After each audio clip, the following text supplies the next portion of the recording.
Hello. Hi, Marissa. Hi, yogis, friends, people joining. We'll get started in a few minutes here.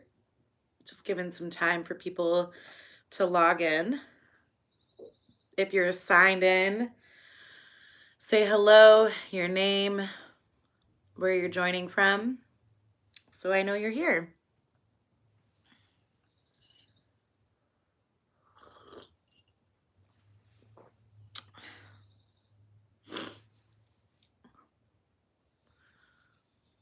My name's Emily. A little feedback echo.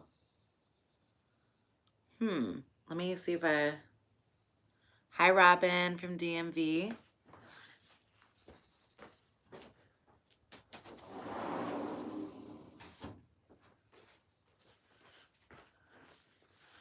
I'm good? Okay. Hi, Gina from Berkeley. Hi, Ash. And here's Shiloh. He's here today. Jamie from Portland. Buki. I'm so glad you're able to join today, Ashley from LA. He is definitely sunshine. He knows we're talking about him too. He keeps looking up at me. You know we're talking about you, Shiloh?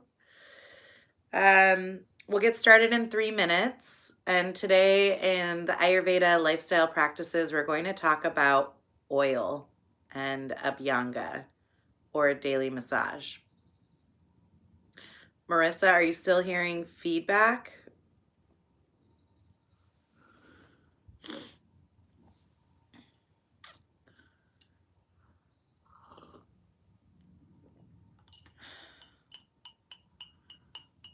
Today I'm sipping on a little CCF tea, cumin, coriander, fennel tea. So this week we've added extra 2 p.m. sessions. And yeah, you're welcome, Robin. And so tomorrow I'll be doing a live Ayurveda cooking for quarantine. So I'm excited to share this knowledge with all of you.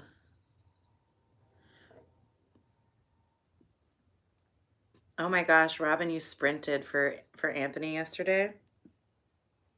Good for you. If you're just joining, welcome. We'll get started in a couple minutes here. Please say hello, your name, where you're joining from.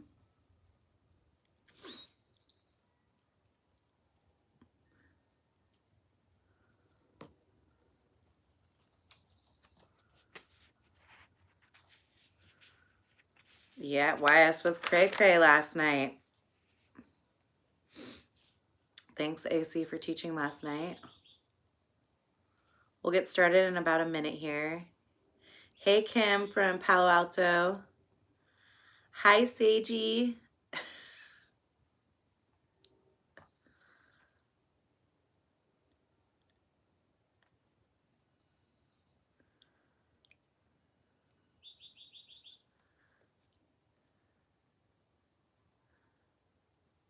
Thank you, Ashley. So we have YSX, which is YS Yoga Sculpt Bodyweight class, and that's where you don't need weights, you just use your body. And so for those who aren't familiar, hi Bianca from Oregon, we are teaching live stream classes on YouTube every day, 8, 1, and 6 Mountain Standard Time. And then we also have these free 2 p.m. classes that are more lifestyle support classes, 30-minute workshops for all of you. So my name's Emily Schmookler, and I currently get to serve, thanks Ash, as the Master Trainer on the yoga team here at CorePower. And we've been doing for the last 3 weeks sessions on Ayurvedic lifestyle practices. So if you've been joining, the first week we talked about dinacharya or daily routines and how to prioritize and set up self-care based on the time of day. We also talked about balancing your system the following week according to season and the specific season that we're in. Hey, Maria from Brooklyn, is Kapha season, which are the elements governed primarily by earth and water elements. And so, how to cultivate balance with those elements in mind. And then last week we did a little bit of a preview and dive into the perspective of um, sattva, rajas, and tamas, which are three words, basically psychology of the mind. So rajas and tamas being the doshas of the mind as opposed to these doshas in your body. So if you'd like to catch up on those, our live streams stay up for 2 weeks, so you can scroll back and catch up on last week's, and I think the week before should be up at least through the end of today. And so today, so I'll pause there, and if anyone was here last week or the week prior, what has been your biggest takeaway from these Ayurvedic lifestyle practice sessions that we've had together? So if you can write in the chat function routines. So you did catch up after. Thank you, Kristen. Honoring sleep and wake routines. Awesome, Molly. Loving your morning routine. Awesome, Kristen.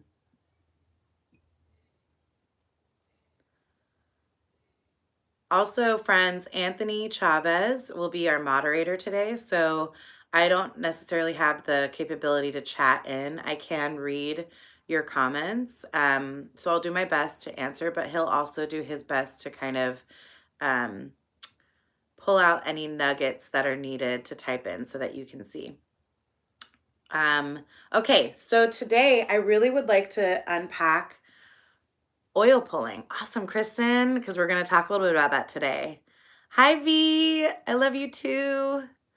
Creating a night waiting down. Hold on. What did you say?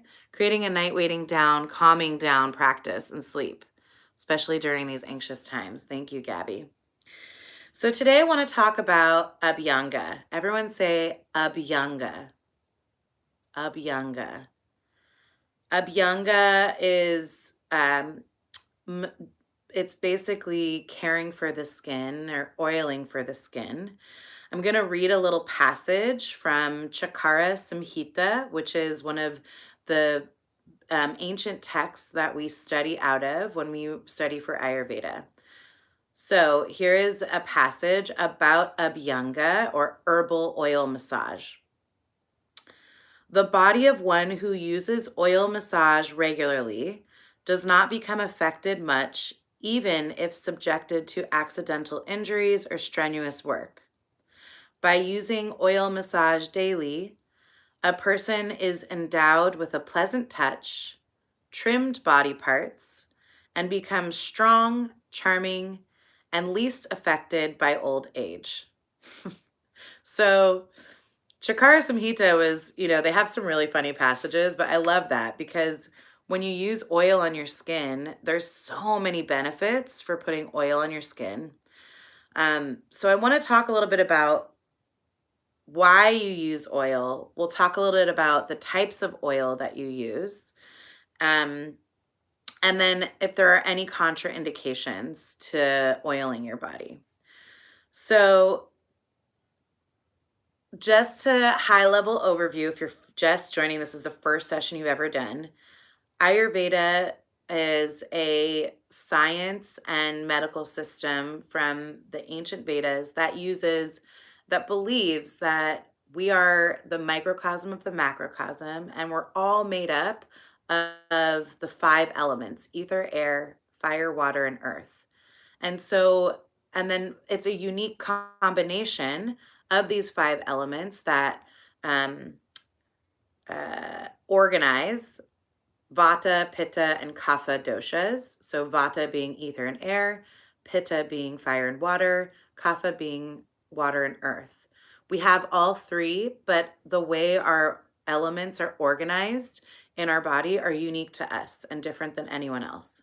And so oils are going to be important, and understanding the qualities in which you feel in the moment and what season it is based on what's happening outside of where you live. Because some of you live in Oregon, some of you live in the East Coast, some of you live in the West Coast, some of you live in the Central, and the weather is going to be different. So based on what's happening with temporal factors as well as your own personal makeup, you'll get to experience and experiment with certain types of oils to see how they impact your body.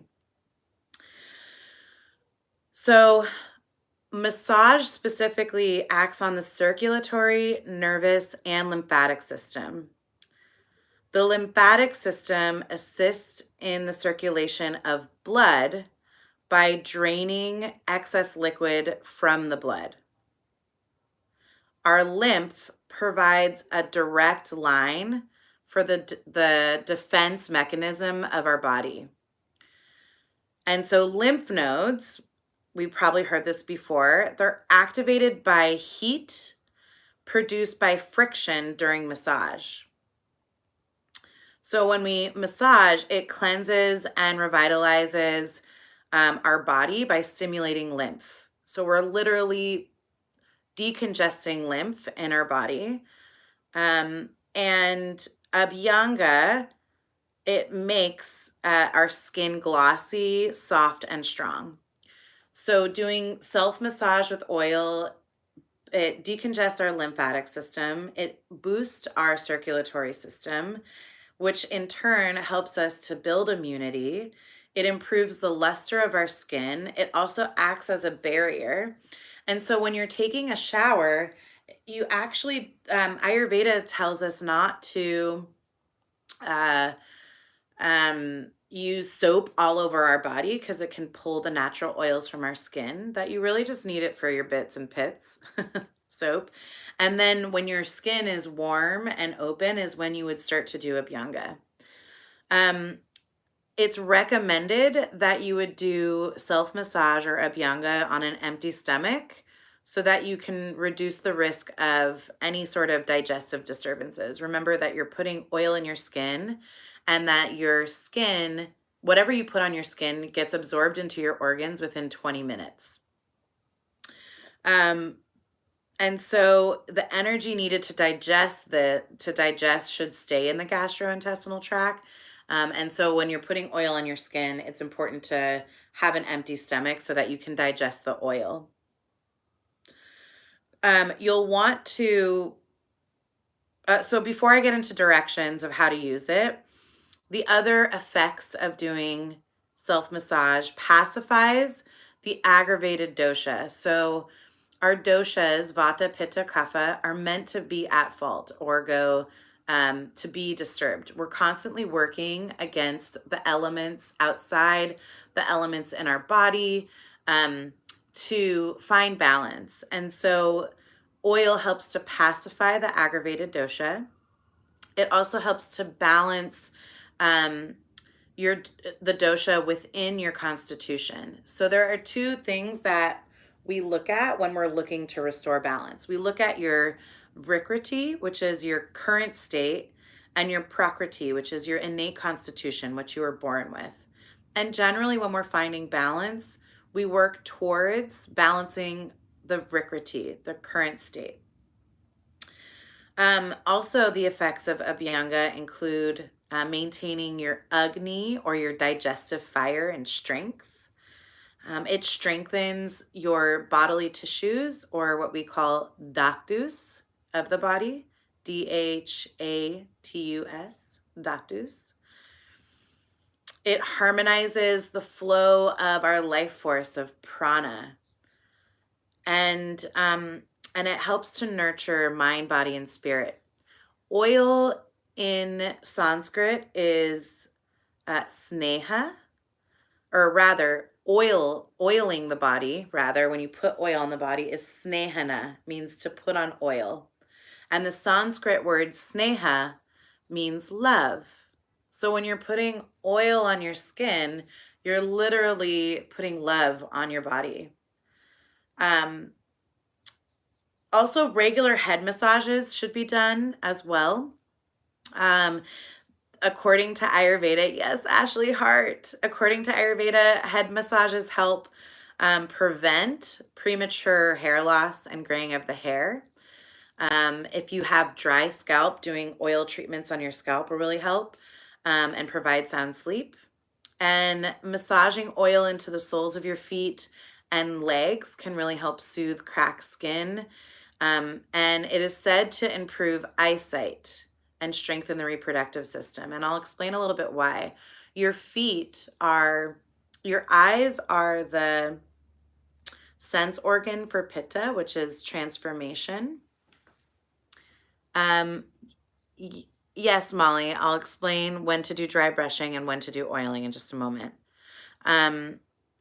So the reason why it would improve eyesight is because your feet are the actual motor organs of Pitta. So the things you take in, right? You use your feet to get there. So when you put oil on your feet, it can actually help improve your eyesight because you're nourishing the motor organ directly connected to eyesight to travel to transformation. And it can strengthen the reproductive system because we have subdoshas, which are basically different aspects of where our elements move through the body. So Apana Vata is the downward movement. Vata governs all movement of the body. So Apana Vata is the downward movement. And when you put oil on your feet and your legs, it helps to encourage the downward pull, downward movement, and strengthen Apana Vata, which can in turn strengthen your reproductive system. Okay, so let's talk a little bit about how to do oil of the body and then what specific types of oils to use. Before I jump into that, does anyone have any questions? Type into the chat of just what we covered so far. So whatever we covered so far, does anyone have questions? Type into the chat function. And then I'll jump into the what and the how.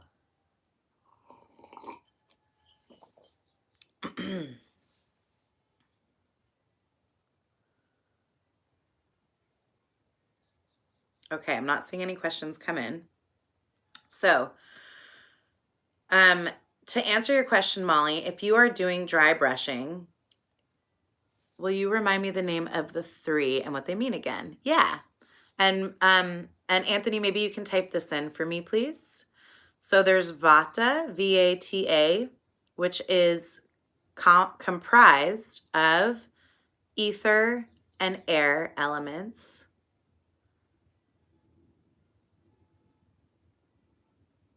And then Pitta, P-I-T-T-A, comprised of fire and water elements.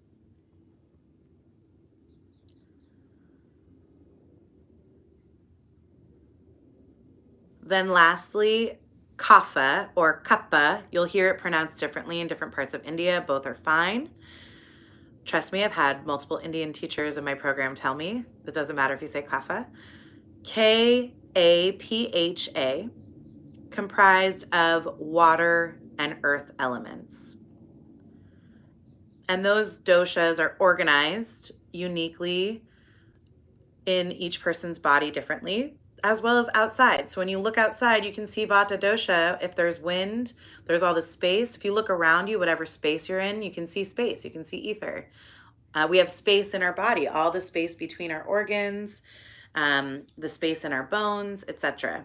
It gets very complex, but is also very simple. So we'll keep it there. So thank you for the question, Ashley.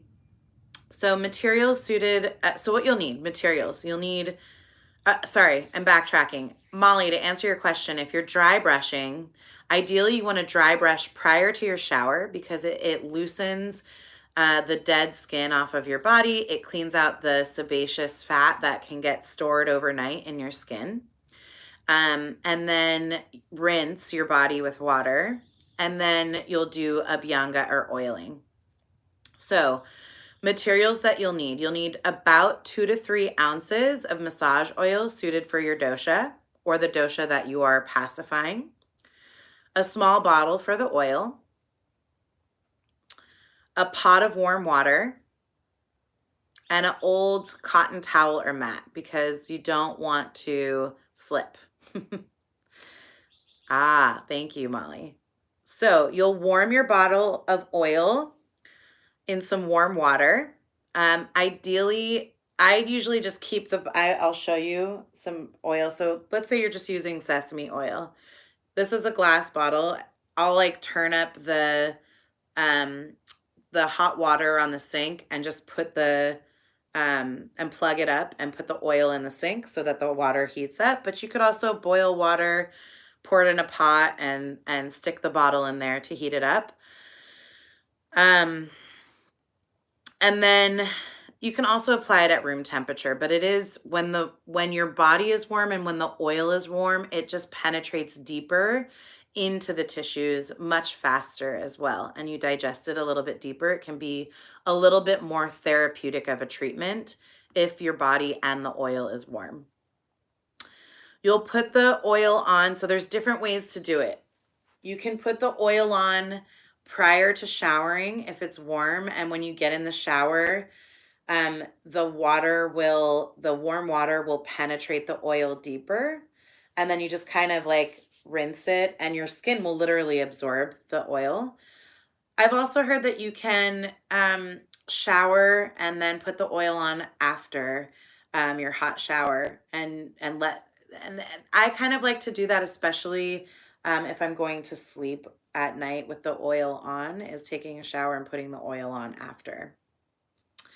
So you'll start at your feet and you'll do circular motions around the joints and stroking long bones, and then stroking the long bones and torso. So I'll show you just on my hands instead of my feet because then I'll be in a weird position. But you'll take oil and let's say it's on your sole of your foot.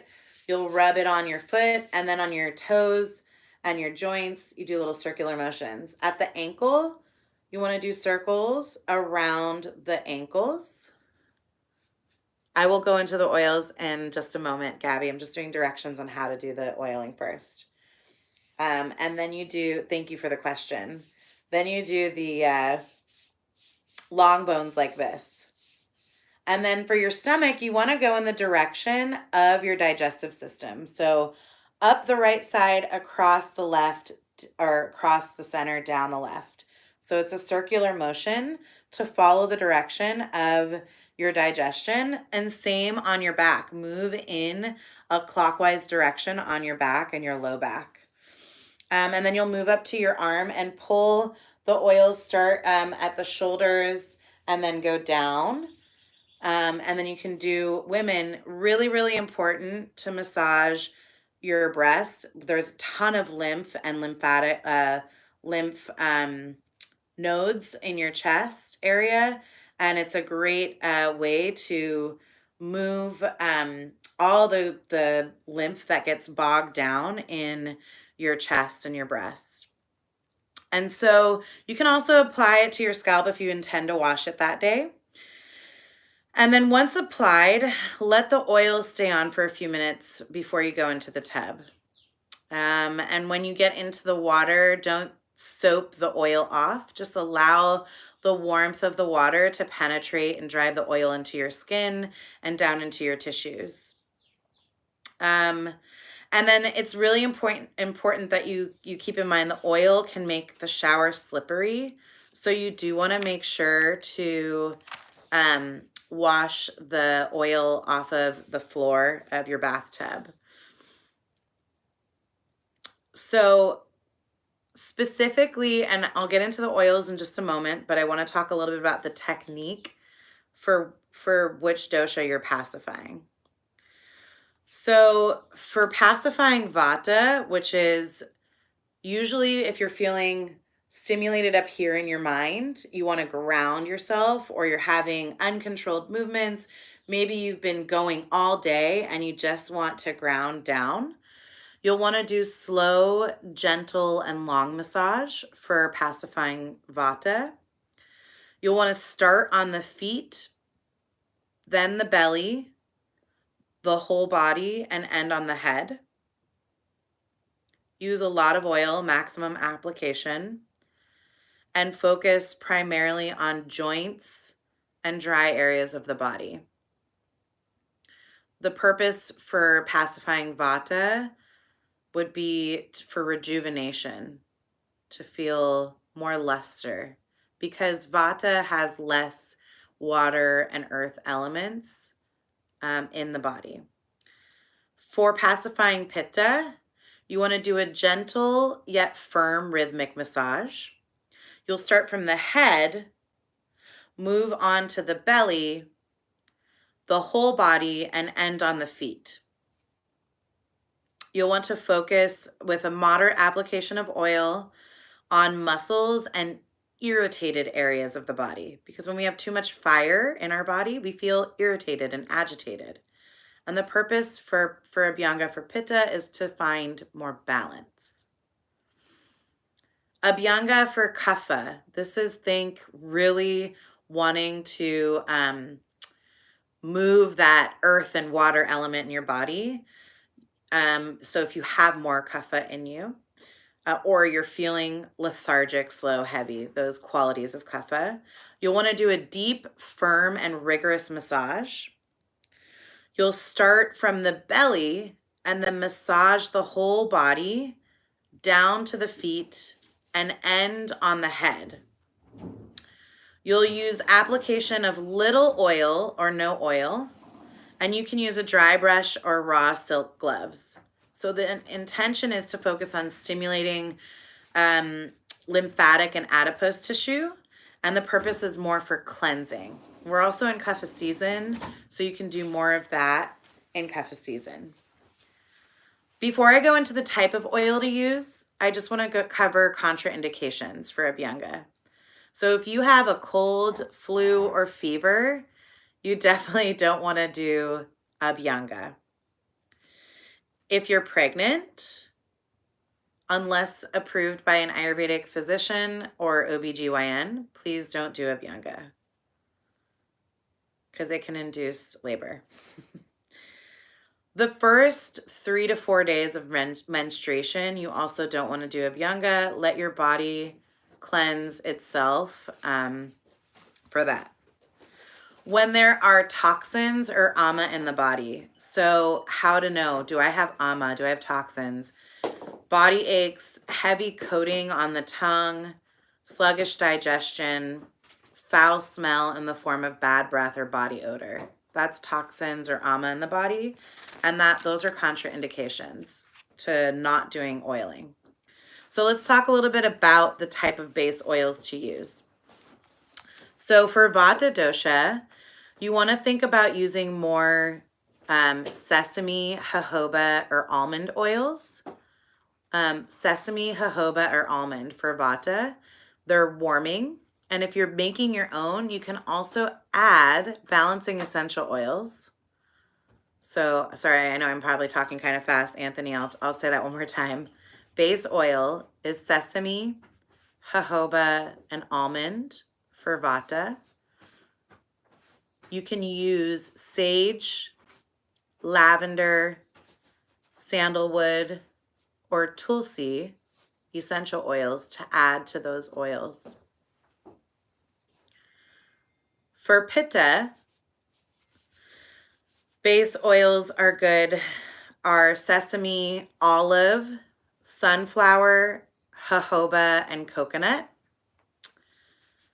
And good essential oils, if you have a pen, friends, write these down for yourself, are sandalwood, rose, tulsi, lang lang, fennel, and vetiver.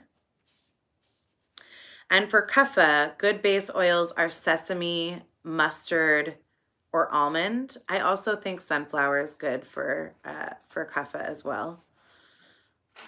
And good balancing essential oils for Kapha would be ginger, clove, eucalyptus, citrus, and sandalwood. So think stimulating. Now that's if you want to add essential oils. You can also literally just use, I brought some oils out to show you. Sesame oil, you want pure, organic, unrefined. I also have coconut oil, so you can use coconut. If you're like, I don't know, you could blend the both. Sesame is very heating and unctuous, so it's thick. Coconut is cooling, and you do want to warm it up so that it can melt. If you're not sure, you could blend both, and because sesame is a heating type of oil, it'll actually keep coconut oil from solidifying, which is really cool. The other type of oils, so I love Banyan products, Banyan Botanicals. I have sunflower oil here. It's a little lighter than, it's definitely a lot lighter than sesame oil, but it's slightly warming. But it's thin enough for Pitta body types to use. Also a great oil is Daily Massage. Both Banyan Botanicals and lifespa.com, Dr. Douillard has a great daily massage.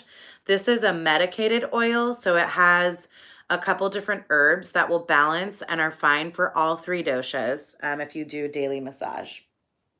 So how many times a week should you oil? I would recommend oiling, based on your body type. Daily oiling is great. And if you could do, 2 to 3 times, making it therapeutic, where you're really, think about snehana, just putting love into your body, especially during this time. We really need to take care of ourselves. One other oil that I wanted to share with you that I really do like, and it's great for pain, is castor oil. So castor oil, it's really thick and kind of sticky. But if you have low back or sciatic pain, or women, PMS, menstrual cramps, heat up the oil, put it on your belly or put it on your back, and do like a lot of oil, and put like a heating pad so it penetrates deep. It will really help to reduce pain. Castor, the plant itself, is actually a poison, but in Ayurveda, different things can be a poison or a medicine depending on potency and quantity and how you take it in. And so with this base oil, it's very therapeutic and good for you.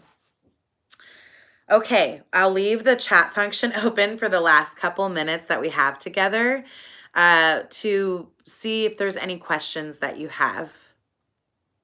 It induced Nicole's birth. Yes, for the castor oil is powerful, bruh. It'll help your cycle come and release the pain. If you work out and are sweaty in the morning, what is recommended sequence? Sweat is okay. When you work out, you can still put oil directly on your skin. What the sweat actually helps to release toxins from the body, and it's not like you're rubbing toxins in your skin. Your skin is open, your pores are ready to receive the oil. So it's fine to put oil on your skin directly after working out and then hop in the shower. Great question, Robin. What else? Gabby, do you have any questions? I know you have, you're so welcome. You always have the great questions. Or Molly, Ashley, who else is on this? Do you also massage oils on your face? The jojoba oil smelling. You can do oil on your face. I generally use just like a lighter oil. You're so welcome. Thank you, Molly. That's jojoba. I use like a blend, just like coconut oil is pretty good for the skin. Yay! I'm so excited for you to start this practice too, Gabby. So coconut oil, almond oil, jojoba oil, those are great oils for your face. Please don't put castor oil on your scalp. It will be too hot, and then it will actually help you, it will make your skin burn and your hair thin. Yes, ground you in practice. You're so welcome. My pleasure. Well, it's 2:30, friends, on Pacific Standard Time. If you have any other questions, I'm going to leave the chat function open for a couple more minutes, so please feel free to type in. And if you'd like to join me tomorrow, I'll be doing Ayurvedic cooking from 2 to 2:30. V, yes, kids can do this, and it's really good for helping kids to soothe their nervous system to help them sleep at night. So get a little sesame oil, rub their legs and their feet. You're so welcome. I'm looking forward to tomorrow too.